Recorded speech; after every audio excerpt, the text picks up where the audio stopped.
তবে দুইটি সময়ে আমার তওবা কবুল হবে না। বলেন কয়টি সময়ে?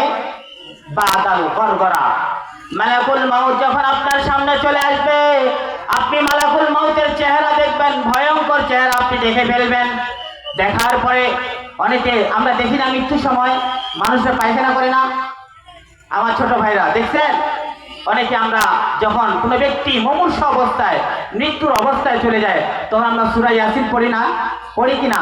তার জানটা যেন তাড়াতাড়ি তার কাছ থেকে কি হয়ে যায়, বের হয়ে যায়। অনেকে কি করে, পেশাব করে দেয়, জিহ্বা বের করে দেয়, চোখগুলো উল্টিয়ে দেয়। তার কারণ কি?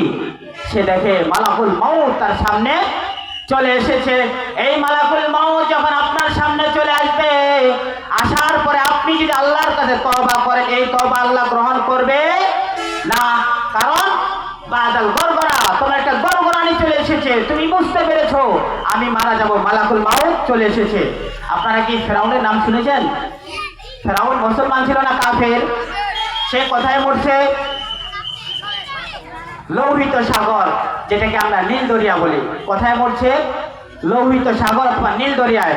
এই ফেরাউনকে যখন আল্লাহ রাব্বুল আলামিন ওই পানিতে ডুবিয়ে ডুবিয়ে মারা শুরু করলেন, ফেরাউন এত পানি খেয়েছে, এত পানি খেয়েছে, তার পেটে আর যে পানি ঢুকবে এমন জায়গা নেই। পেট একবারে বিশাল বড় হয়ে গেছে, আরেক ঢোক যে পানি পান করবে পেটে আর জায়গা নেই। এরপরে ফেরাউন হাতটা তুলে বলে আনা মিনাল মুসলিমিন। ফেরাউন কি বলল? হে মুসা, আমি মুসলমানদের দলে। রব্বুল আলামিন বললেন, হে জিবরাইল তার মুখে কাদা ঢুকায় দাও। সে মালাকুল মাউতকে দেখেছে, তার গরগরানি চলে এসেছে। রব্বুল আলামিন বলেন, হে ফেরাউন, তোমাকে আমি দাপট দিয়েছি, তোমাকে ক্ষমতা দিয়েছি, তোমাকে আমি দীর্ঘ সময় হায়াত দিয়েছি, তোমার হায়াতে আমি একটা জ্বর সহ্যও দিই নাই।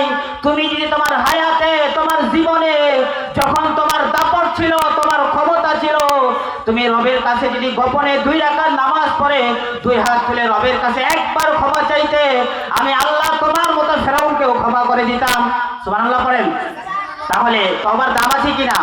এরপরে রব্বুল আলামিন বললেন, তোমার বাদাল গরগরা, তোমার মুমূর্ষু অবস্থা, তুমি মৃত্যুর অবস্থায় চলে গেছো, এখন তওবা করলে আর তোমার তওবা কবুল হবে না। তাহলে 1 নাম্বার জানলাম সংক্ষেপে, যখন মানুষ মৃত্যুর অবস্থায় মুমূর্ষু অবস্থায় চলে যায়, তার জান বের হবে হবে এমন অবস্থা চলে যায়, তখন তওবা করলে আর তওবা গ্রহণ হবে? এরপরে যখন রব্বুল আলামিন পূর্ব দিকে সূর্য না উঠিয়ে পশ্চিম দিকে যখন সূর্য উঠিয়ে দিবে, বান্দা যখন তখনই তওবা করে, আল্লাহ তার তওবাকে কবুল করবে না। এই জন্য রব্বুল আলামিন যখন জান্নাত জাহান্নামকে তৈরি করলেন, তৈরি করার পরে ইবলিসের নাম শুনছেন? ইবলিস রব্বুল আলামিনকে বললেন, হে রব, আপনি জান্নাত কেন বানাইলেন? আপনার সকল বান্দাকে আমি ধোঁকা দিয়ে, ওয়াসওয়াসা দিয়ে সবগুলোকে জাহান্নামে নিয়ে যাব। রব্বুল আলামিন বলেন, এই শয়তান, তুমি আমাকে চ্যালেঞ্জ দাও। তুমি চ্যালেঞ্জ দেওয়ার কে?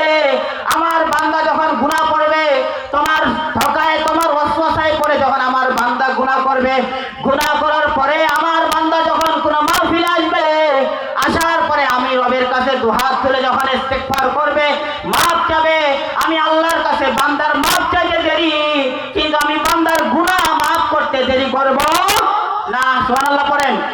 রব্বুল আলামিন তার সকল গুনাহকে মাফ করে দিবেন। এরপরে শয়তান আল্লাহকে বলবে, ইয়া রব, আপনার বান্দা যখন মাহফিলে শুনতে যাবে, ওয়াজের প্যান্ডেলে যাবে, আমি তাকে গানের প্যান্ডেলের রাস্তা দেখিয়ে দিব। আপনার বান্দা যখন নামাজ পড়তে যাবে, আমি তাকে নামাজের রাস্তা ভুলিয়ে দিয়ে যাত্রার প্যান্ডেলের দিকে তাকে নিয়ে যাব। অর্থাৎ যখন এসে ভালো কাজ করতে যাবে, আমি তাকে উল্টা পথে নিয়ে যাব। রব্বুল আলামিন বলেন, ও শয়তান, শোনো শোনো, আমার বান্দা যদিও তোমার ধোঁকায় পড়ে তার সারাটি জীবনও গুনাহ করে ফেলে, কিন্তু সে মৃত্যুর অবস্থায় পূর্ব দিকে সূর্য না উঠে যখন পশ্চিম দিকে সূর্য উঠবে, পশ্চিম দিকে সূর্য ওঠার আগে যদি আমার বান্দা আমার কাছে একবার ক্ষমা চায়, আমি আল্লাহ বান্দার সাথে সাথে জীবনের সকল গুনাহকে মাফ করে দেব। সুবহানাল্লাহ।